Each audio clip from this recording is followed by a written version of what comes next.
The Eidolon sliced through the infinite darkness like a needle threading the stars.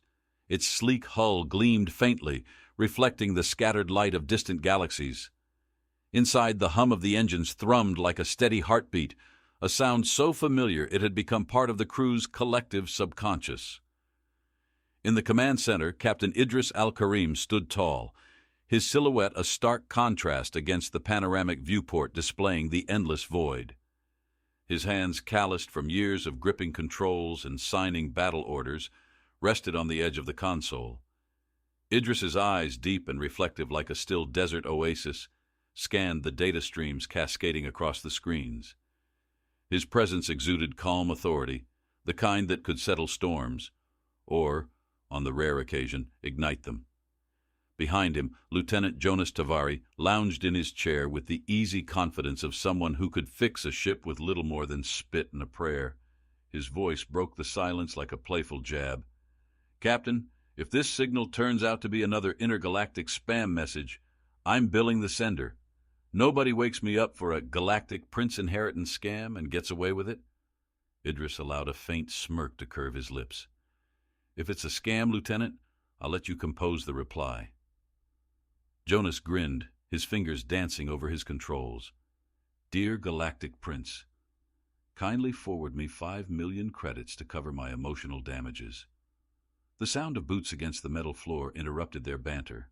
Commander Elias Voss entered, his face as unreadable as the unread star maps scattered across the universe. His movements were precise, almost surgical, as if everything he did carried the weight of careful deliberation. "We've locked onto the signal, Captain," Elias announced. His voice was steady, clipped, with an undercurrent of curiosity that he worked hard to suppress. "It's coming from Sector Tau 3, Uncharted. No known colonies, no trade routes." Idris turned, his brows furrowing slightly.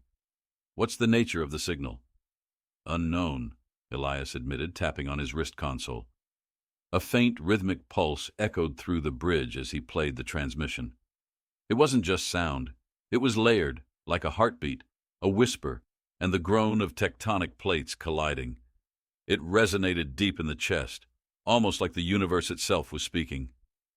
"Creepy," Jonas muttered. "It's either an ancient alien distress call or the cosmos practicing its ASMR skills." Idris's eyes flickered with curiosity. "What's your assessment, Doctor?" "Mori." From his station near the back of the bridge, Dr. Akio Mori, the xenobiologist, adjusted his glasses. His voice was thoughtful, carrying the precise cadence of someone who lived in the realm of facts but often danced with imagination. "It's too structured to be natural phenomena," Akio said, leaning closer to his console as if proximity could unravel the signal's secrets. "But it's unlike anything we've encountered. The frequency modulations, they don't match any known communication patterns." Elias crossed his arms. "It could be a trap." "Or an invitation," Akio countered, his tone laced with intrigue. Idris's gaze swept the bridge, taking in each crew member's expression. Jonas was already fiddling with the controls, curiosity outweighing caution. Elias's jaw was set, his caution as sharp as a blade. Akio's eyes sparkled with intellectual hunger, and Navigator Selene Armitage, silent but ever watchful, tilted their head as though listening to an unspoken intuition. The captain exhaled, his breath soft but deliberate. "We've faced traps before. Prepare the ship for a closer look." Elias hesitated, his brow tightening. "Captain, it's uncharted space. If we engage, we're flying blind." Idris turned to him, his voice steady as a desert wind. "Every great discovery starts with the unknown, Commander. Let's not let caution outweigh opportunity." As the Eidolon shifted course toward the signal, the bridge buzzed with quiet activity. Lights flickered across consoles, and the metallic scent of ionized air filled the space as the ship adjusted its systems for potential engagement. "Hey, Jonas!" Akio called from his station, his voice tinged with amusement. "Got any duct tape on standby, just in case the invitation turns into an explosion?" Jonas shot him a lopsided grin. "Duct tape, please. I've upgraded to universal adhesive gel. Sticks to aliens, space debris, and bad decisions." Elias rolled his eyes but said nothing. his focus on the rapidly approaching sector. The viewport shimmered as the ship pierced a nebulous region, hues of indigo and emerald dancing across the glass like an ethereal aurora. The closer they came, the more palpable the signal grew. It wasn't just sound anymore. It was a sensation. The crew could feel it in their teeth, a faint vibration that was both unsettling and oddly magnetic. Akio's console chirped as he ran an analysis. "Captain," he said, frowning slightly, "the signal isn't just a beacon, it's layered with data. It's a code." "A message?" Idris asked, his voice sharpening. "More like a lock," Akio replied. "But it's missing something. A key." "Great," Jonas quipped. "We've found the universe's first cosmic escape room." "Can you decipher it?" Idris asked. Akio hesitated, his fingers pausing mid-gesture. "Not without more information, but I'll need to isolate the layers, and that could take time." "Take what you need," Idris said. "We'll hold position until we know more." As Akio dove into his work, the bridge settled into a tense rhythm. The hum of the ship seemed louder in the stillness, and the faint metallic taste of recycled air felt heavier. Outside the viewport, the swirling nebulae thickened, casting eerie shadows across the bridge. "Something's off," Elias muttered, almost to himself. "What's wrong, Commander?" Celine asked, their voice low but steady. Elias glanced at them, his eyes narrowing. "This nebula, it's too dense. It's almost unnatural." "Unnatural's our middle name," Jonas said, tapping at his console. "Relax, Commander. If we're about to get ambushed by space pirates, at least we'll go out in style." Before Elias could respond, the signal pulsed again, louder, sharper, cutting through the ship's systems like a scalpel. The lights dimmed momentarily, and the console screens flickered with static. "Report!" Idris barked, his voice slicing through the chaos. "Unknown interference," Celine said, their fingers flying over their controls. "The signal's intensity just spiked. It's overriding our systems." Akio looked up, his expression a mixture of alarm and fascination. "It's not interference. It's probing us." "Probing?" Jonas repeated. "That better be the friendly kind, Doc." Akio ignored him, his focus on the data streaming across his screen. "It's scanning our ship, our technology, our crew." Elias's hand instinctively moved to his sidearm. "Captain, this could be hostile. Or it could be first contact." Akio countered, his voice rising slightly.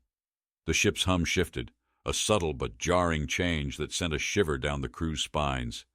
Outside, the nebula seemed to ripple, its colors deepening into ominous shades of crimson and violet. The signal pulsed again, louder this time, resonating through the ship like the toll of an ancient bell. Idris straightened, his expression unreadable. "Akio, can you isolate its source?" "I'm trying," Akio said, his fingers moving faster. "But it's... Wait, I've got something." The screen lit up, displaying a faint outline of a structure deep within the nebula. It was massive, angular, and alien in every sense of the word. The crew fell silent, the weight of the moment pressing down like the gravity of a dying star. "What is that?" Celine whispered, their voice barely audible. Akio's voice was quiet, almost reverent. "A beacon and a doorway." Idris's gaze didn't waver as he gave the order. "Take us in." The Eidolon surged forward, its engines roaring against the pull of the unknown. Behind them, the nebula seemed to close, sealing the path like a hand gripping its prize. The Eidolon slipped deeper into the nebula, its sleek hull cutting through the dense cloud like a blade through velvet. The colors outside the viewport, swirling crimsons and smoldering violets, seemed alive, pulsing in time with the signal. Inside the ship, the air was taut with anticipation, as though the universe itself was holding its breath. Captain Idris Al-Karim's voice cut through the silence, firm and measured. "Status report. The nebula is interacting with us," Selene Armitage replied, their tone calm but laced with unease. "Radiation levels are fluctuating, but it's not harmful, yet. Navigation systems are holding, though visibility is effectively zero." Idris nodded. "Keep us steady." Behind him, Jonas Tavari muttered under his breath as he scanned his console. "Interacting? Sounds like it's flirting with us. If this ship starts writing love letters, I'm jumping out the nearest airlock. Dr. Akio Mori didn't look up from his station, his attention fixed on the cascading data streams. If this is some form of sentient interaction, it's unlike anything we've seen. The structure ahead isn't just emitting the signal, it's responding to us, adjusting. Jonas raised an eyebrow, his tone teasing. Adjusting? That's not ominous at all. Next, you'll tell me it's inviting us over for tea. Elias Voss shot him a warning glance, his voice low and sharp. Focus, Lieutenant. This isn't the time for jokes. Jonas leaned back in his chair, unbothered. When is it ever the time, Commander? You need to relax. Maybe let the nebula interact with you a bit. Loosen up. Idris held up a hand, cutting off any further bickering. Enough. Akio, what's the structure's status? Akio gestured to the screen, where the faint outline of the alien construct grew sharper with every passing second. The architecture is breathtaking. It defies conventional physics. The surface appears to shift, almost like it's alive. The captain's gaze lingered on the image. The structure loomed, a monolith of alien design, its edges shimmering as though caught between dimensions. It wasn't just a building. It was an enigma carved into the fabric of reality. Distance to target? Idris asked. 3 clicks, Celine replied. Their voice was steady, but their hands tightened slightly on the controls. It's pulling us in. Engines? Idris turned to Jonas. Responsive, but it's like swimming upstream, Jonas said. The nebula's drag is increasing, but we're holding. The ship shuddered as a low, resonant hum reverberated through the hull. It wasn't mechanical. It felt organic, like the deep bellow of some ancient leviathan stirring in its sleep.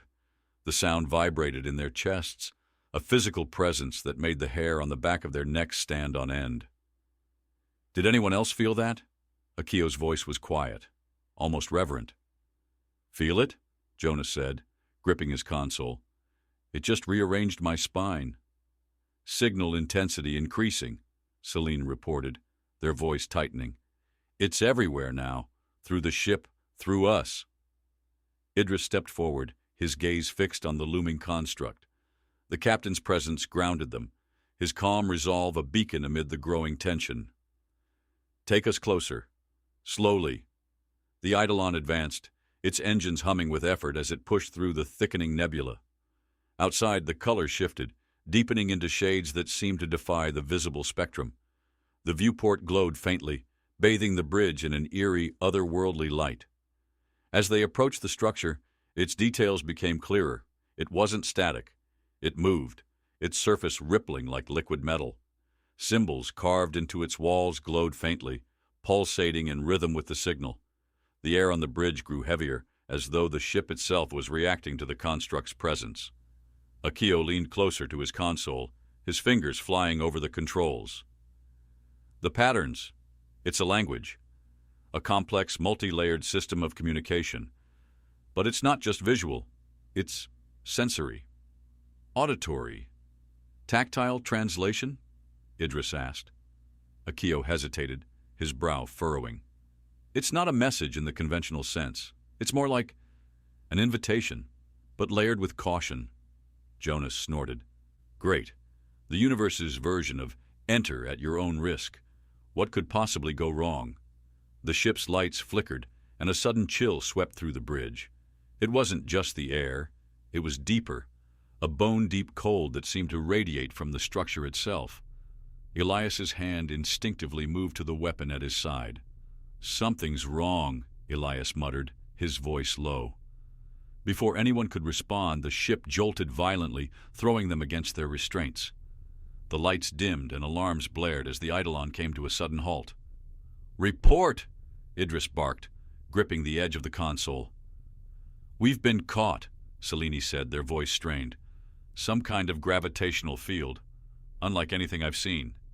"Engines are unresponsive," Jonas added, his usual humor replaced with grim determination. "Whatever's holding us, it's not letting go."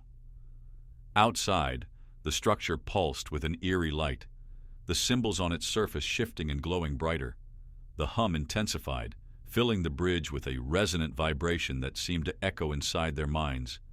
It's scanning us, Akio said, his voice trembling with both fear and awe.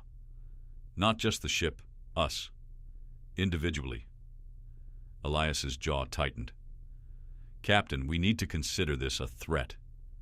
Idris's gaze didn't waver. Or an opportunity. The hum grew louder, and the lights on the bridge dimmed further, casting their faces in shadow. The symbols on the structure shifted again, their glow synchronizing with the ship's systems. For a moment, everything was still.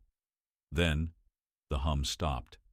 The silence that followed was deafening, an oppressive weight that pressed against their ears. The crew exchanged uneasy glances, each breath audible in the sudden quiet. "It's waiting," Akio whispered. "For what?" Celine asked, their voice barely audible.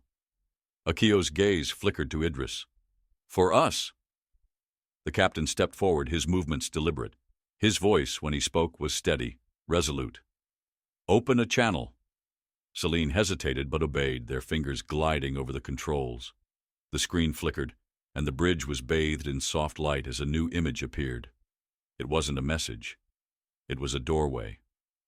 The crew stared, their breaths hitching. The doorway shimmered, its edges blurring as though caught between realities. Beyond it lay darkness, deep and impenetrable, but alive with potential. Idris turned to his crew, his voice calm but commanding. "Prepare for an away team. We're going in." Elias stiffened. "Captain, we don't know what's on the other side." "We never do," Idris replied, his tone unwavering. "That's why we're here." Jonas leaned back in his chair, a slow grin spreading across his face. "And here I thought today was going to be boring." As the crew prepared for their next step into the unknown, the Eidolon hung in the nebula's embrace, a single spark of humanity daring to answer the universe's call. The away team stepped into the shimmering doorway, their forms swallowed by the liquid light. For a moment, it felt as if the universe itself had ceased to exist. No stars, no sounds, only the sensation of falling, an endless, weightless plummet into the void. Then, the world reassembled itself.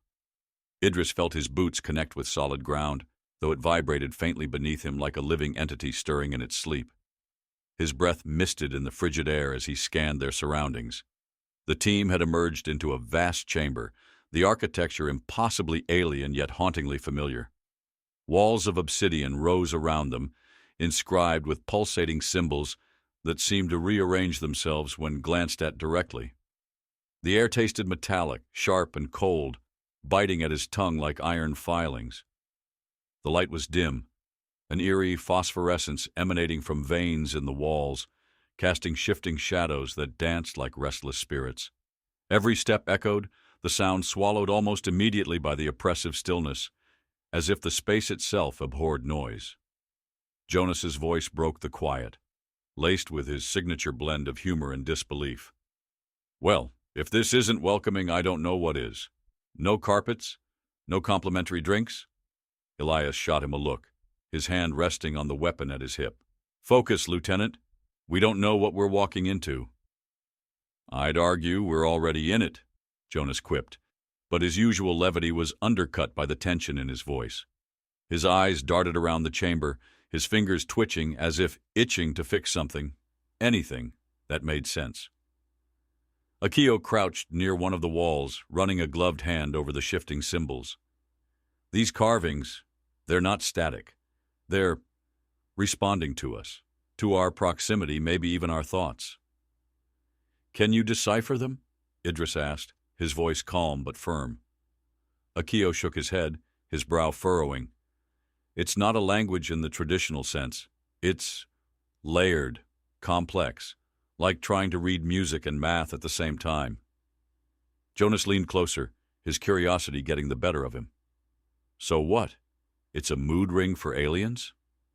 Before Akio could respond, the ground beneath them shifted, a subtle tremor that sent a ripple through the chamber. The symbols on the walls flared brighter, their glow pulsating in time with the now audible thrum of energy coursing through the room. It wasn't just a sound. It was a vibration that resonated in their bones, their very being. "Captain," Celine's voice crackled over the comms, their tone unusually tight. "We're detecting massive energy spikes from your location. Are you secure?" Idris tapped his comm, his gaze sweeping the chamber. "For now. But the environment is active. Stand by," Jonas muttered under his breath. "Active? That's one way to put it. Feels more like we're standing on the chest of something waking up." Elias's eyes narrowed, his hand tightening on his weapon. "Stay alert. If this place reacts to us, it's not passive. We could be triggering something." As if in response to his words, the symbols on the walls began to shift again, faster this time, their patterns coalescing into a central point at the far end of the chamber. The team followed the movement, their footsteps cautious but deliberate. The air grew heavier as they approached, a tangible weight pressing against their lungs, their thoughts. The symbols converged into a singular form, a circular gateway etched into the obsidian wall. Its surface shimmered like black water, and the energy radiating from it was palpable, a low hum that set their teeth on edge. Akio's voice was barely a whisper. "It's a portal, or something like it." Jonas frowned, his skepticism bleeding through. "Another doorway? Great, because the first one was such a breeze." Elias ignored him, his focus on the portal. "What's on the other side?" Akio shook his head. "Impossible to tell. The energy signature is unlike anything we've recorded. It's stable, but volatile, like it's waiting for something." "Captain," Celine's voice broke through the comms again, more insistent this time. "We're losing telemetry from your location. The portal's energy is interfering with our systems." "Understood," Idris replied, his gaze fixed on the shimmering surface. He turned to his team, his expression unreadable. "We came here for answers. This might be the only way to get them." Jonas raised a hand. "Just throwing it out there. What if the answer is, don't go in?" "Then it's a risk we'll have to take," Idris said firmly, his tone leaving no room for argument. He stepped closer to the portal, the hum growing louder with every inch. The surface rippled in response to his presence as though acknowledging him. Elias moved to his side, his jaw tight. "I don't like this, Captain. It's too convenient. A portal, perfectly timed to our arrival. It feels like a trap." Idris met his gaze. "Or an opportunity. Either way, we can't turn back now." Akio's voice was soft but resolute. "If it's sentient, if it's aware, it's testing us, observing how we respond." Jonas sighed, adjusting his gear. "Fantastic. Alien pop quizzes. Just what I signed up for." Idris gave a slight nod. "Stay close and stay sharp." Together they stepped toward the portal. The air around it crackled with energy, the vibrations growing almost unbearable as they crossed the threshold. The moment they touched the surface, the world shifted again. They emerged into darkness. Not the absence of light, but a living, breathing shadow that wrapped around them like a shroud. The air was thick, heavy with an unplaceable scent. Something ancient, earthy and electric all at once. The hum from the portal was gone, replaced by a deafening silence that seemed to press against their ears. The ground beneath their feet felt alive, pulsating faintly as if they stood on the back of some great, slumbering beast. Faint lights flickered in the distance, too far to illuminate but enough to suggest movement. Shadows danced at the edges of their vision, flickering in and out like whispers of another world. "Anyone else getting a we shouldn't be here vibe?" Jonas's voice was quiet, but the tension was palpable. Elias's hand moved to his weapon. "Stay together, eyes open." Akio adjusted his equipment, his voice barely audible. "This place, it's alive, not biologically, but energetically. It's like standing inside a machine that thinks." Idris's gaze swept the space, his instincts sharpened. "We need to find the source of the signal. Akio, can you pinpoint it?" Akio hesitated, his fingers moving over his scanner. "It's everywhere. The energy isn't localized. It's the environment itself." Jonas exhaled sharply. "Great. We're inside the thing that's been pinging us. Love that for us." The faint lights in the distance began to grow brighter, moving closer. The team instinctively drew closer together, their breath shallow as they watched the approaching glow. The silence deepened, the oppressive weight of the unknown pressing down on them. Then, a sound, soft at first, like the rustle of leaves in the wind, but growing louder, sharper, a chorus of whispers, overlapping and discordant.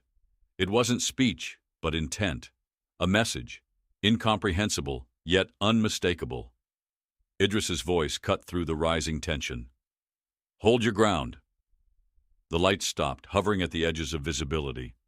The whispers ceased, replaced by a low, resonant tone that seemed to come from everywhere and nowhere at once. And then, from the darkness, something moved.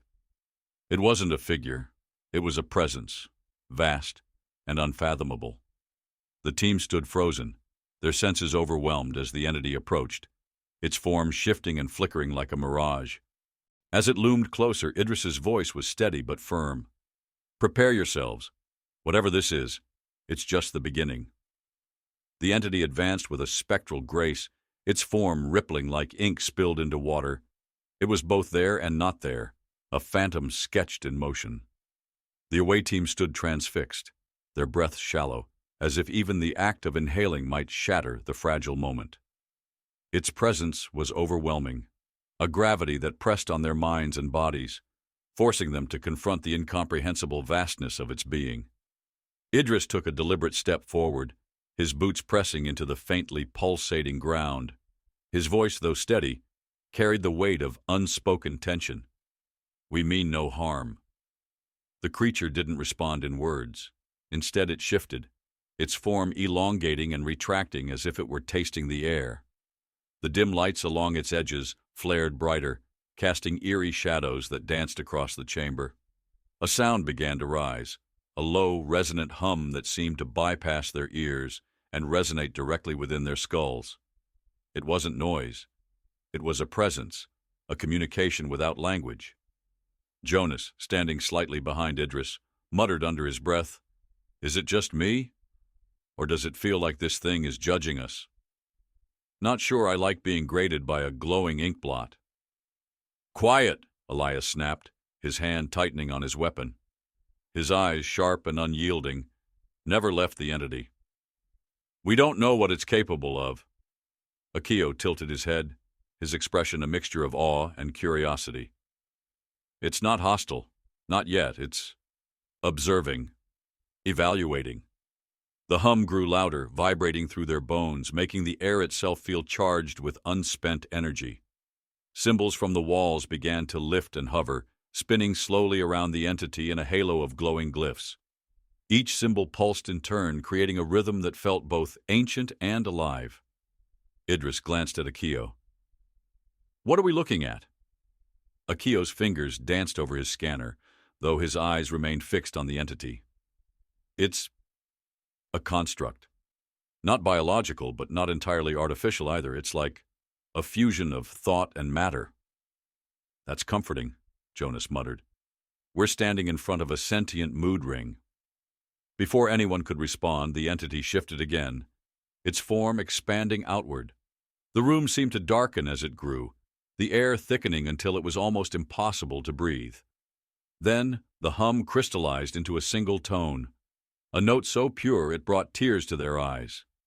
The tone wasn't just a sound. It was a feeling, a flood of emotions that washed over them in waves. Wonder, sorrow, hope. Celine's voice crackled faintly over the comms, strained and distant. "Captain, we're detecting fluctuations. Your vitals are spiking. Do you need extraction?" Idris tapped his comm, his voice rough but controlled. "Negative. Maintain position." As he spoke, the entity's light began to pulse in time with the tone, each flash a silent exclamation. The glyphs around it spun faster, creating patterns that defied logic, as if they were sketching the geometry of thought itself. Akio stepped forward, his voice soft, almost reverent. "It's communicating. The patterns, they're a language. But it's not linear. It's conceptual." "Translate," Idris said, his gaze locked on the shifting form. Akio hesitated, his brow furrowing. "It's difficult. It's not words. It's ideas, memories." "Whose memories?" Elias asked, his voice tight. Akio didn't answer immediately. Instead, he reached out a hand, his fingertips brushing the edge of the nearest glyph. The moment he made contact, he froze, his eyes widening as the glyph pulsed brighter, flooding the room with a sharp white light. The away team staggered back, shielding their eyes. When the light faded, Akio remained standing, his hand still raised. He blinked, his expression unreadable, before turning to the others. "I saw a beginning," he said, his voice trembling. "A civilization, ancient beyond comprehension. They built this place, not as a weapon, but as a repository, a memory, a warning." "A warning about what?" Idris asked, stepping closer.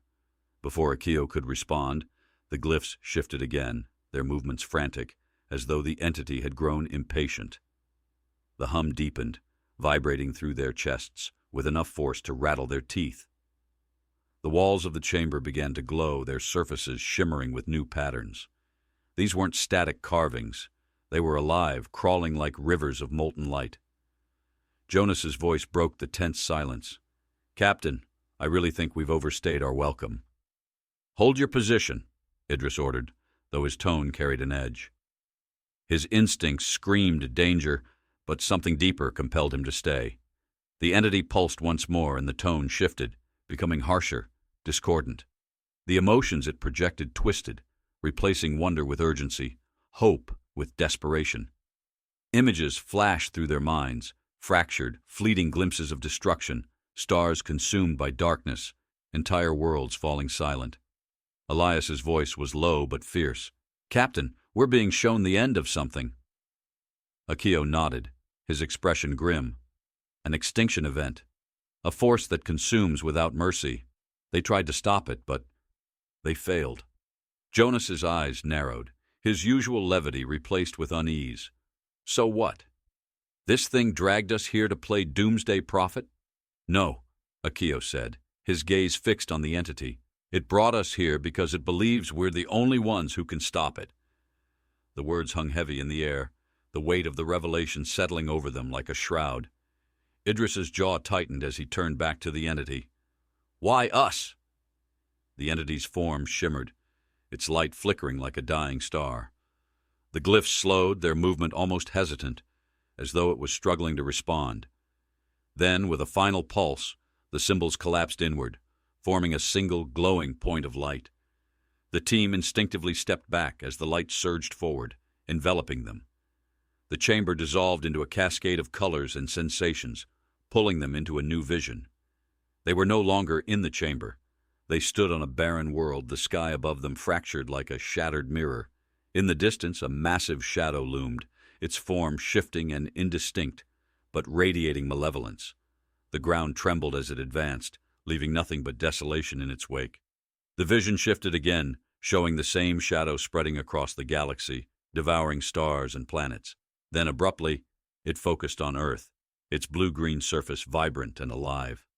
The shadow hovered just beyond the planet's orbit, its presence a silent threat. Idris's voice was barely audible. "It's coming for us." The light receded, and they were back in the chamber. The entity's form had diminished, its glow faint and flickering. The hum had softened, replaced by a faint, mournful tone. Akio spoke, his voice heavy. "It's not just a warning. It's a plea. They couldn't stop it, but they believe we can." "How?" Elias demanded, his frustration breaking through.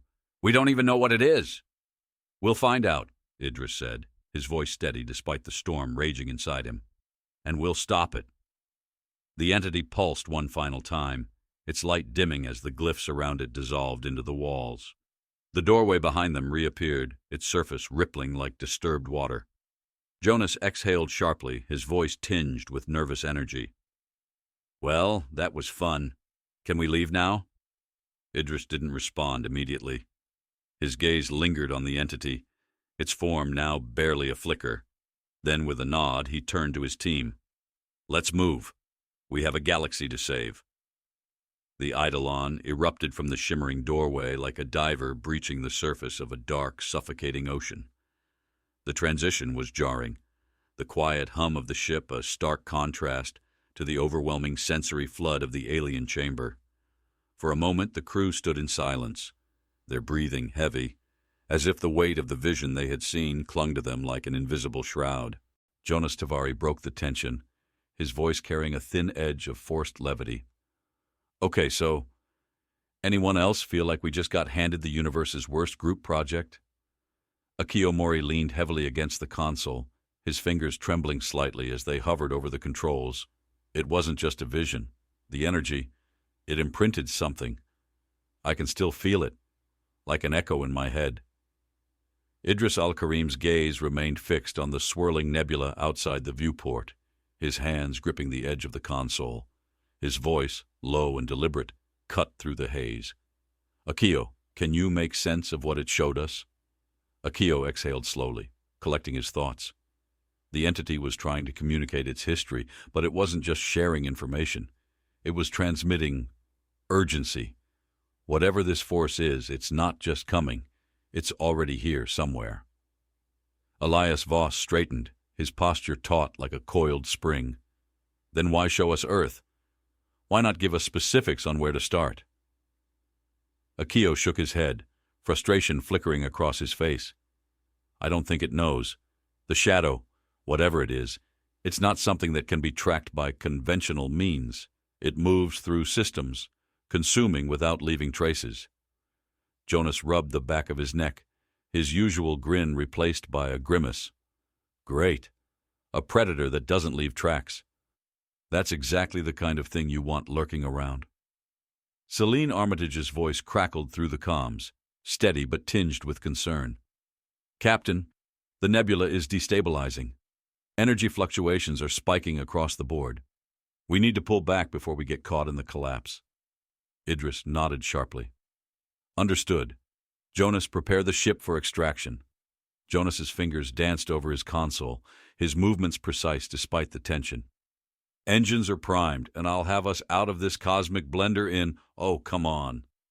The ship jolted, the sudden force slamming them against their restraints. The lights flickered, and a warning siren blared as the Eidolon groaned under an unseen strain. "What now?" Elias demanded, gripping the edge of his station. Celine's voice came through, more urgent this time. "Gravitational anomalies forming around the ship. Something's pulling us back." Jonas gritted his teeth, his hands gripping the controls. "Yeah, I noticed. It's like trying to outrun a black hole with a jetpack." Idris's voice remained calm, though the intensity in his tone cut through the chaos. "Options?" Akio's hands flew over his scanner, his brow furrowing. "The nebula isn't just collapsing, it's reacting to the portal's closure. The energy we released when we exited is destabilizing the entire field." "So we broke it," Jonas muttered. "That's comforting." "Not broke," Akio corrected, his voice strained. "Triggered. The portal was part of a containment system, and now the nebula is compensating." Elias's jaw tightened. "Compensating how?" Before Akio could respond, the viewport lit up with a burst of brilliant light. The nebula swirled violently, its colors deepening into angry reds and blacks, as if the very fabric of space was unraveling. Tendrils of energy lashed out like living things, coiling and striking toward the Eidolon. "Evasive maneuvers!" Idris barked, his command snapping through the bridge like a whip. Jonas didn't need to be told twice. His hands flew over the controls, pushing the ship into a sharp dive. The Eidolon groaned in protest as it twisted and rolled, narrowly avoiding one of the energy tendrils that slammed into the space they had just occupied. The impact sent shock waves rippling through the ship, rattling the consoles and making the walls hum with tension. "Shields holding, but barely," Jonas reported, his tone grim. "Whatever this stuff is, it's hitting us like a freight train." Akio's eyes widened as he stared at his screen. "It's not random. The energy, it's focusing, it's trying to trap us." Jonas let out a humorless laugh. "Oh, good. Sentient space tentacles. My day just keeps getting better." Idris's voice cut through. "Jonas, get us out of here. Now." Jonas nodded, his jaw set as he pushed the engines to their limits. The ship surged forward, weaving through the chaos with a grace that belied its size. Tendrils of energy snapped and writhed around them, each one narrowly missing the Eidolon as it raced toward the edge of the nebula. Elias's voice was tight, his eyes locked on the viewport. "We're not going to make it at this speed." Jonas's hands tightened on the controls. "Then it's a good thing I don't plan on keeping this speed." With a sudden twist, he slammed the throttle forward, pushing the engines into overdrive. The ship roared in protest, the deck vibrating beneath their feet as it accelerated. The tendrils of energy closed in, their glow searing against the viewport, but the Eidolon surged ahead, cutting through the collapsing nebula like a bullet. Celine's voice crackled through the comms. "You're pushing the engines too hard. They won't hold." "They'll hold," Jonas said through gritted teeth. "Because if they don't, we're all space dust anyway." The ship tore through the final layers of the nebula, emerging into the relative calm of open space. The tendrils of energy writhed at the edges of the nebula, unable to follow, before retreating into the roiling chaos. The crew exhaled as the warning siren subsided, the silence that followed ringing in their ears like a distant echo. Jonas leaned back in his chair, his hands shaking slightly. "And that, ladies and gentlemen, is how you outrun a homicidal cloud." Idris turned to him, his expression unreadable. "Good work, Lieutenant." Jonas gave a half-smile, though the tension in his shoulders remained. "Thanks, Captain. Let's not make it a habit." Akio straightened, his eyes still fixed on his scanner. "The nebula is stabilizing again, but the energy signatures are still fluctuating. Whatever we triggered, it's not over." Idris nodded, his gaze distant. "It was never going to be." Elias stepped forward, his voice steady but firm. "What's our next move?" Idris's eyes met his, sharp and resolute. "We regroup, analyze what we've learned. If this thing is as dangerous as it seems, we need to understand it, and fast." Jonas frowned, leaning against his console. "And if it's already here?" Idris's voice was quiet but unyielding. "Then we find it, and we stop it." The Eidolon drifted in the vast expanse of space, its hull scarred but intact. Beyond the viewport, the stars burned cold and distant, their light a reminder of the fragility of the universe and the weight of the responsibility that now rested on their shoulders. As the ship turned toward its next destination, the crew couldn't shake the feeling that something was watching, waiting, just beyond the edges of their perception. The Eidolon sailed through the silent expanse of deep space, its engines purring like a restless beast. Stars stretched out around them, distant and indifferent, their cold light flickering like ancient eyes observing the fragile speck of humanity daring to challenge the unknown. Inside the ship, the air hung heavy, charged with an unspoken tension that clung to the walls like mist. Idris al-Karim stood on the bridge, his hands clasped behind his back as he stared out at the endless void. His reflection in the viewport was faint, overlaid by the sea of stars, but his eyes burned with an intensity that belied his calm exterior. Behind him, the faint rustle of activity carried through the quiet, a subdued symphony of motion as his crew worked with quiet efficiency. "Captain," Celine's voice cut through the silence, soft but insistent. "Long-range sensors are picking up something anomalous."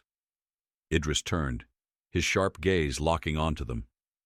"Define anomalous." Celine's fingers danced over their console, their face illuminated by the shifting blue glow of the display.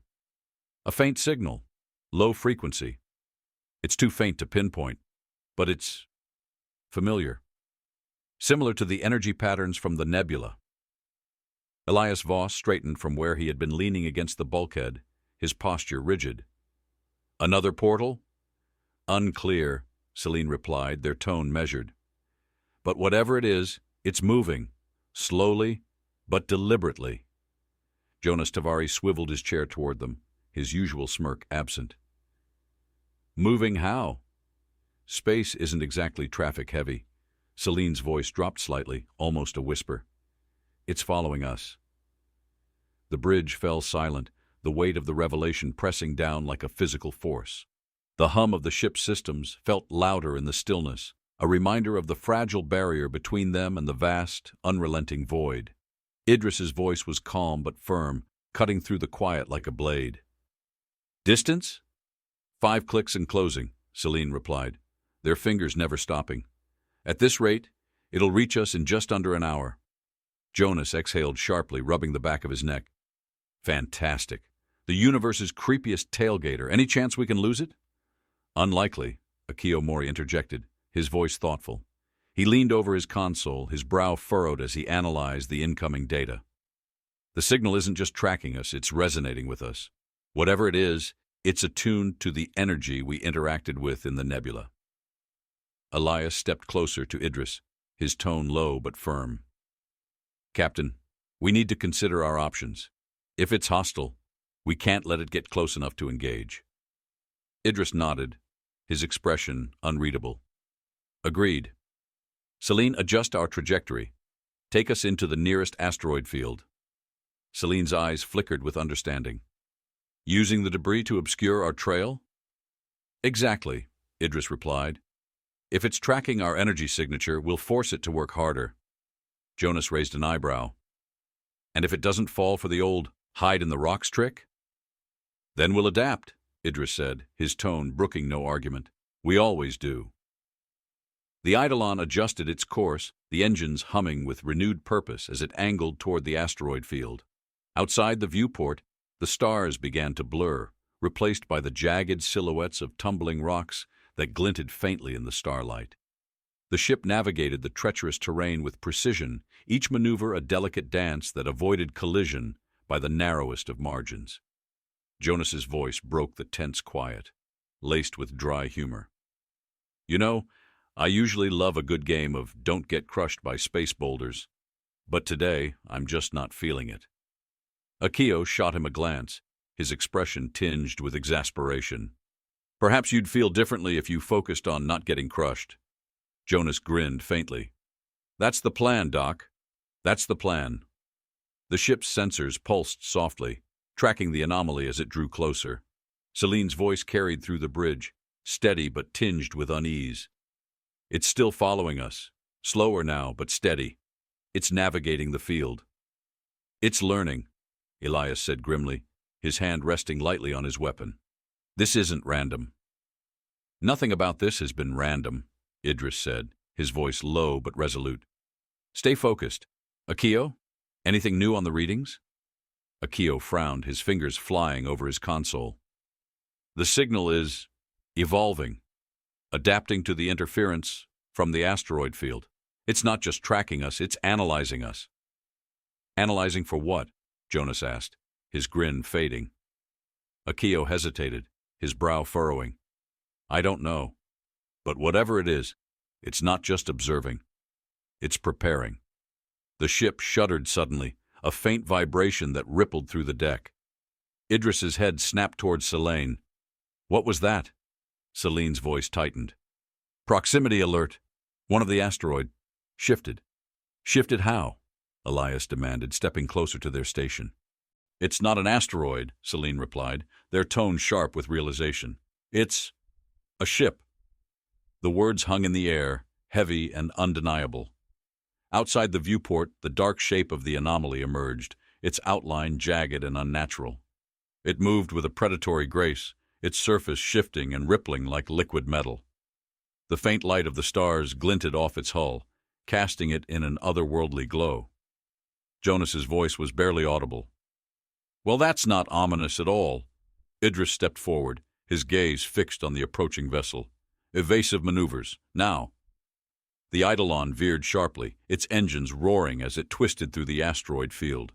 The anomaly followed, its movements unnervingly precise, weaving through the debris with ease. Tendrils of energy began to lash out from its hull, slicing through the void with terrifying speed. Shields at 60%, Jonas reported, his hands a blur over the controls. This thing isn't playing around. Elias's voice was sharp. Weapons? Minimal effect, Akio said, his tone grim.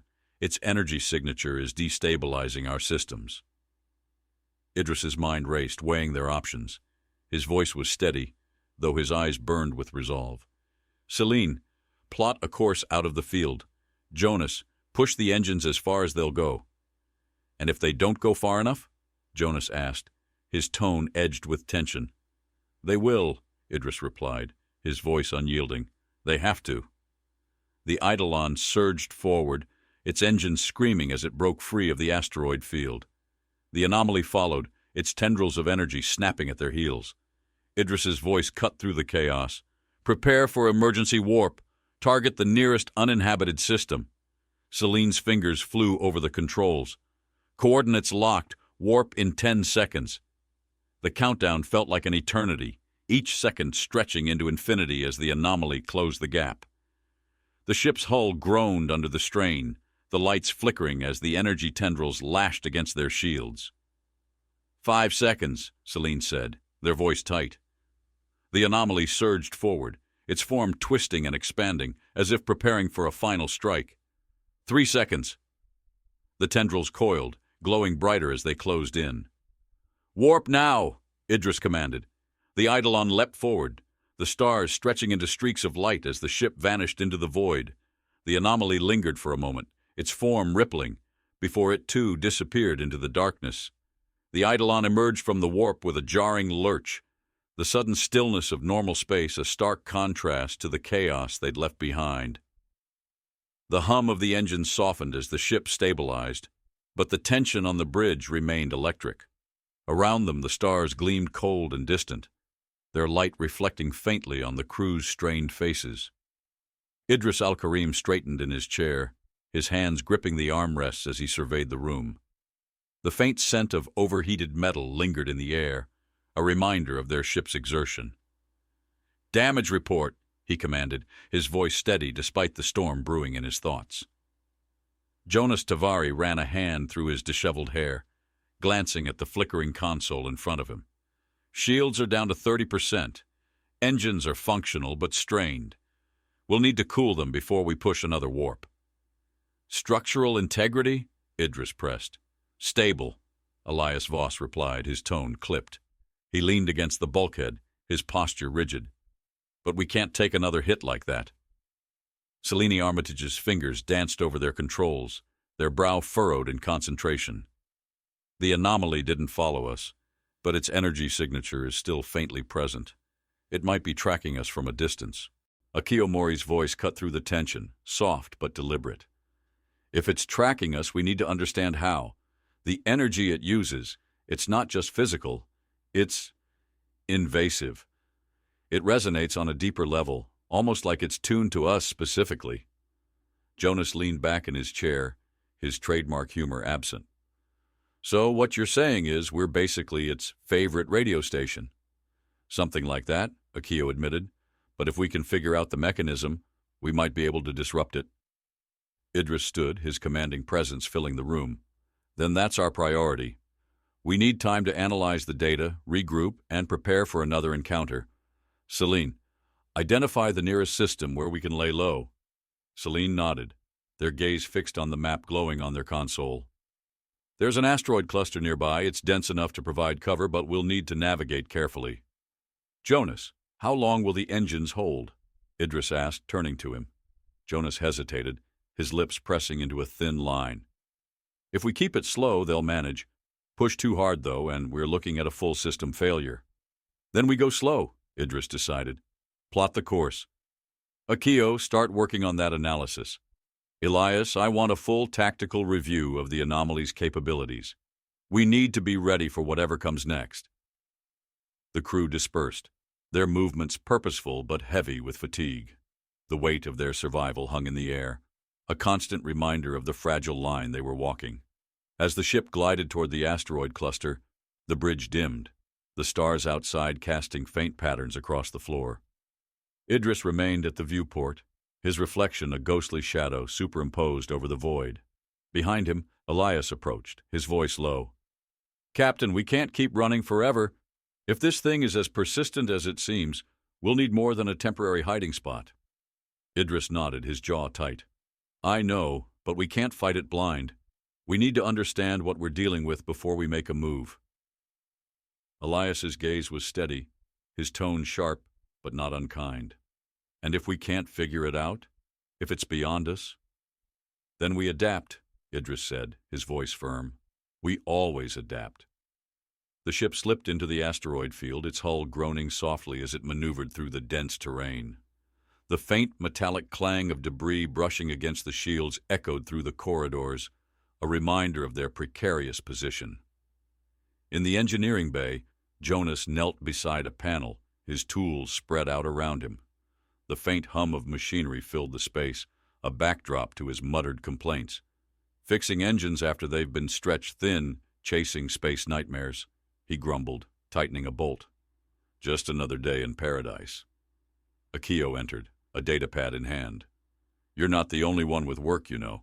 I've got the data from the anomaly, but it's like trying to decipher a language written by someone who's never used an alphabet. Jonas glanced up, a faint grin tugging at his lips. Sounds like a party. Want me to make some popcorn? Akio ignored him, setting the datapad on a nearby surface. The energy signature. If we can isolate the frequencies it uses to track us, we might be able to generate a countersignal. Jonas raised an eyebrow. You mean jam it? Like throwing static on its favorite channel? Exactly, Akio said, his tone more animated. But it's not just about disrupting the signal. We need to mask our own energy signature, make ourselves invisible to it. Jonas nodded slowly, his mind already racing with possibilities. All right, let me see the specs. If we can reconfigure the shield emitters, we might be able to create a feedback loop that scrambles our output. Akio Mori's voice cut through the tension, soft but deliberate. If it's tracking us, we need to understand how. The energy it uses, it's not just physical, it's invasive. It resonates on a deeper level, almost like it's tuned to us specifically. Jonas leaned back in his chair, his trademark humor absent. So what you're saying is we're basically its favorite radio station. Something like that, Akio admitted. But if we can figure out the mechanism, we might be able to disrupt it. Idris stood, his commanding presence filling the room. Then that's our priority. We need time to analyze the data, regroup, and prepare for another encounter. Celine, identify the nearest system where we can lay low. Celine nodded, their gaze fixed on the map glowing on their console. There's an asteroid cluster nearby. It's dense enough to provide cover, but we'll need to navigate carefully. Jonas, how long will the engines hold? Idris asked, turning to him. Jonas hesitated, his lips pressing into a thin line. If we keep it slow, they'll manage. Push too hard, though, and we're looking at a full system failure. Then we go slow, Idris decided. Plot the course. Akio, start working on that analysis. Elias, I want a full tactical review of the anomaly's capabilities. We need to be ready for whatever comes next. The crew dispersed, their movements purposeful but heavy with fatigue. The weight of their survival hung in the air, a constant reminder of the fragile line they were walking. As the ship glided toward the asteroid cluster, the bridge dimmed, the stars outside casting faint patterns across the floor. Idris remained at the viewport, his reflection a ghostly shadow superimposed over the void. Behind him, Elias approached, his voice low. Captain, we can't keep running forever. If this thing is as persistent as it seems, we'll need more than a temporary hiding spot. Idris nodded, his jaw tight. I know, but we can't fight it blind. We need to understand what we're dealing with before we make a move. Elias's gaze was steady, his tone sharp but not unkind. And if we can't figure it out, if it's beyond us, then we adapt, Idris said, his voice firm. We always adapt. The ship slipped into the asteroid field, its hull groaning softly as it maneuvered through the dense terrain. The faint metallic clang of debris brushing against the shields echoed through the corridors, a reminder of their precarious position. In the engineering bay, Jonas knelt beside a panel, his tools spread out around him. The faint hum of machinery filled the space, a backdrop to his muttered complaints. Fixing engines after they've been stretched thin, chasing space nightmares, he grumbled, tightening a bolt. Just another day in paradise. Akio entered, a datapad in hand. You're not the only one with work, you know. I've got the data from the anomaly, but it's like trying to decipher a language written by someone who's never used an alphabet. Jonas glanced up, a faint grin tugging at his lips. Sounds like a party. Want me to make some popcorn? Akio ignored him, setting the datapad on a nearby surface. The energy signature. If we can isolate the frequencies it uses to track us, we might be able to generate a countersignal. Jonas raised an eyebrow. You mean jam it? Like throwing static on its favorite channel? Exactly, Akio said, his tone more animated. But it's not just about disrupting the signal. We need to mask our own energy signature, make ourselves invisible to it. Jonas nodded slowly, his mind already racing with possibilities. All right, let me see the specs. If we can reconfigure the shield emitters, we might be able to create a feedback loop that scrambles our output. As they worked, the faint hum of the ship's systems filled the room, accompanied by the occasional hiss of escaping steam or the metallic clang of a dropped tool. The air smelled faintly of ozone, a sharp tang that seemed to cling to their senses. Meanwhile, in the tactical briefing room, Elias studied a holographic display of the anomaly's movements. The projection flickered faintly, its form an ever-shifting mass of light and shadow. It's fast, Elias muttered, his voice low. But it's not infallible. Its movements suggest a level of predictability, patterns we can exploit. Celine, standing nearby, nodded. If we can anticipate its path, we might be able to lure it into a trap. Elias's expression darkened.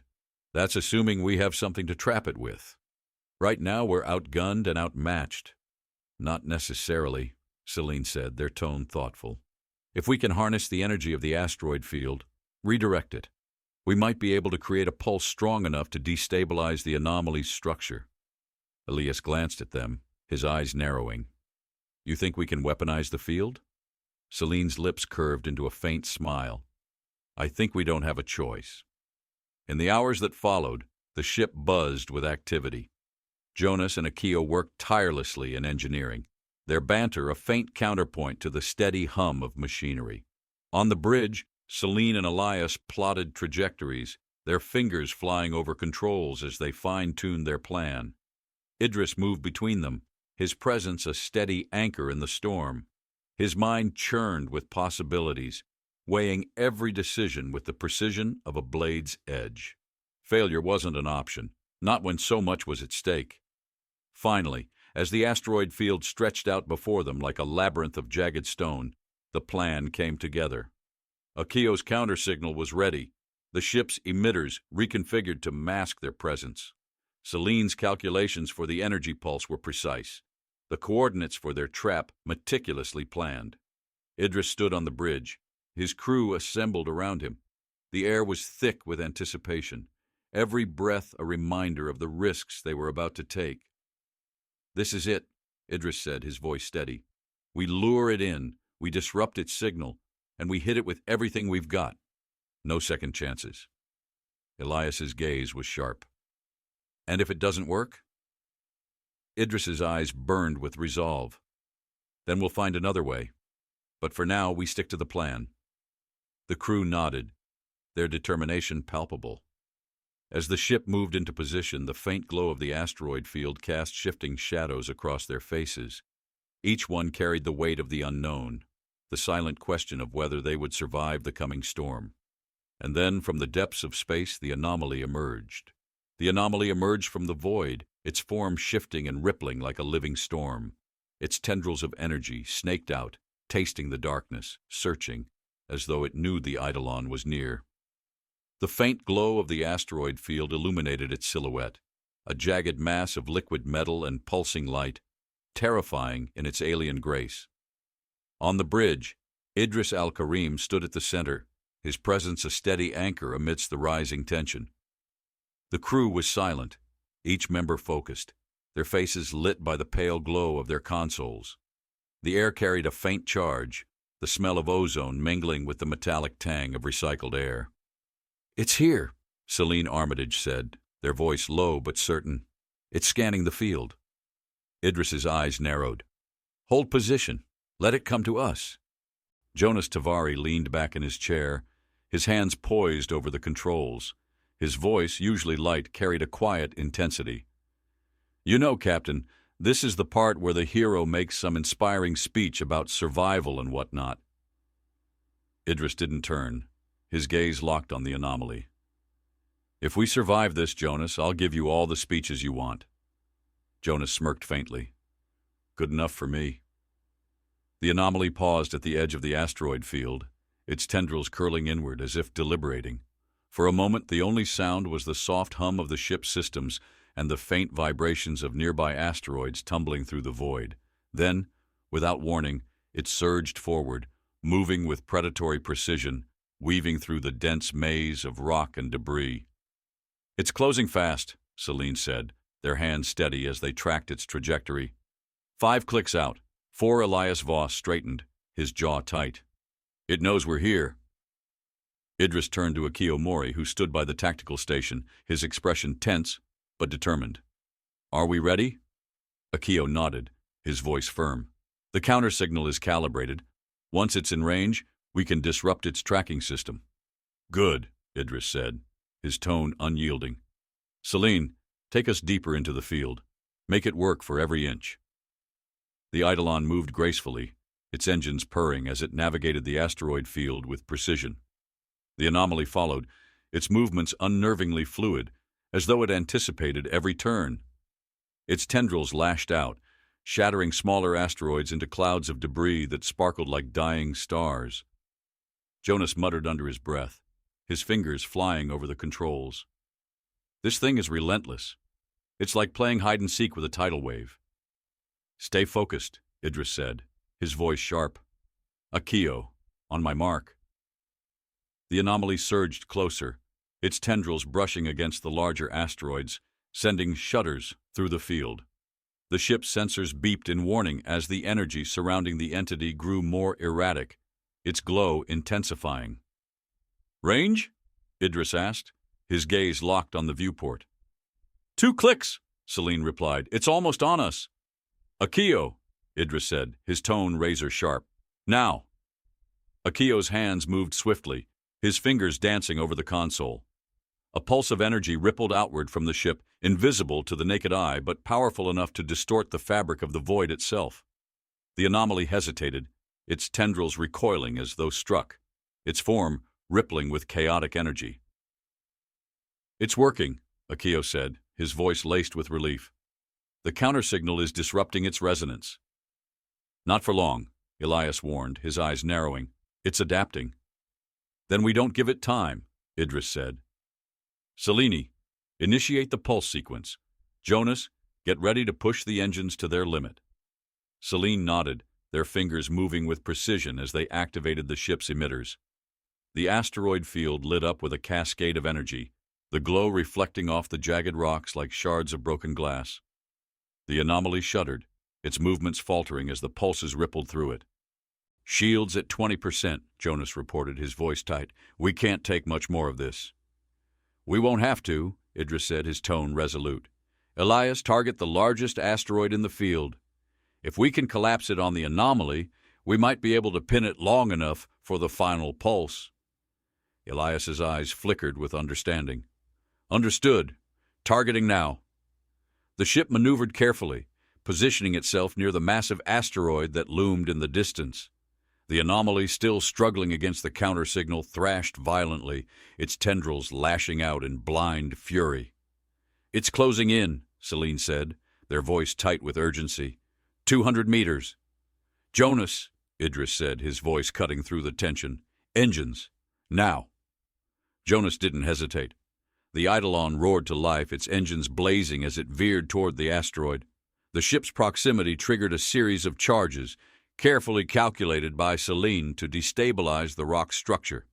The asteroid trembled, cracks spidering across its surface as chunks of debris began to break free. "Elias," Idris commanded, "fire." Elias's hands moved with precision, launching a concentrated blast that struck the asteroid's weakened core. The rock shattered with a deafening roar, sending massive fragments tumbling into the void. The anomaly, caught in the maelstrom, thrashed wildly as the debris slammed into its form, pinning it within the chaos.